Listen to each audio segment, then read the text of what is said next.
एक रिश्ता जो हमारे बच्चों से हमारा होता है।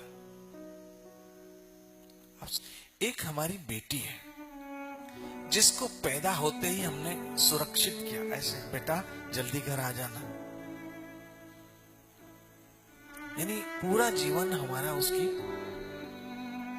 संभालने में गया और चिंता में गया। दो पैसे जोड़े बेटी की शादी के लिए, कुछ पहनने का मन होता है, नहीं ये गोल्ड तो अपनी बेटी के लिए रखा है, मेरी बच्ची को हम अच्छे से पढ़ाए लिखाए, खुद भूखे रहते हैं उसको पढ़ाते हैं। पापा 20,000 का मोबाइल लेना है कि हो सकता है पापा की पगार ही 18,000 हो, और वो लेके दे देते हैं। मेरे बच्चे क्या रहे, बोलो, खुश रहे। 2,000 कहां से आए, पगार तो 18,000 की, ईयरफोन 20,000 का, 2,000 कहां से आए वो पूछना उसके माँ बाप से। एक विडंबना बता रहा हूं। ऐसे करते करते करते बेटी जवान होती है और माँ बाप उसको देख देख के खुश होते हैं कि बेटी पढ़ रही है, लिख रही है, हमारी बेटी जवान हो रही है, और उसके लिए सपने देखते हैं। और अचानक पता पड़ता है कि बेटी के जीवन में कोई आ गया है, और जो वो 20 साल 22 साल का रिश्ता होता है वो 22 हफ्तों में कमजोर होने लगता है, और उस बेटी को वो प्यार करने वाले माँ बाप से ज्यादा प्यार करने वाला लड़का अच्छा लगने लगता है।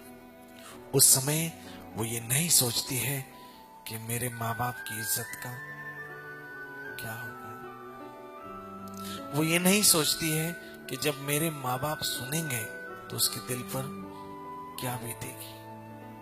वो माँ बाप जिसने अपना सब कुछ उस बच्ची के लिए कुर्बान कर दिया होगा, लेकिन उस समय उसको वो आने वाला लड़का जो अभी हो सकता है उसके जीवन में 20 हफ्तों से आया हो, उस पे ज्यादा भरोसा हो जाता है, और जो 20 साल का रिश्ता है वो कमजोर होने लगता है। मानते हो, हमने देखा है समाज में।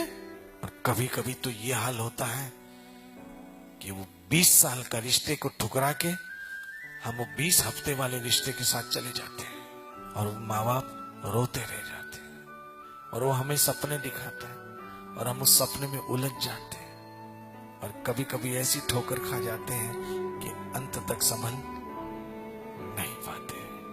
तब उसको दिखता नहीं है कि इसी व्यक्ति ने बचपन से मुझे कंधे पे उठाया था, भूल गई। इसी माँ बाप ने मेरे दुख दर्द सहे, पढ़ाया लिखाया, अपना पेट काट के मुझे पढ़ाया लिखाया और यहां तक खड़ा कर दिया। मैं पसंद की शादी के विरुद्ध में नहीं हूं, माँ बाप को धोखा देने के विरुद्ध में हूं।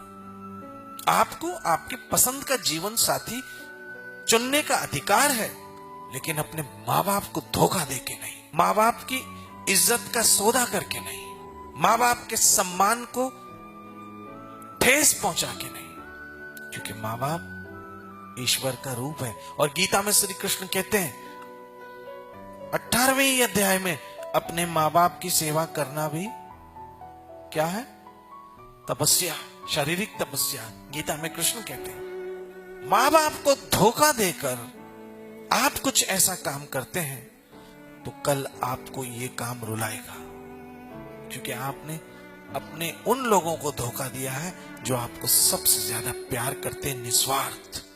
जब भी हम अपने जीवन के फैसले करें विवेक और विचार से करें, ना के जज्बात में आके करें, भावनाओं में बह के करें, जो बाद में हमें कहीं रुला दे। ऐसा मत फैसला करना कोई। मैं अपने बच्चों को स्पष्ट कहता हूं, आपको मौज मस्ती करने का पूरा अधिकार है, लेकिन अपने एक सीमाओं में रहते हुए।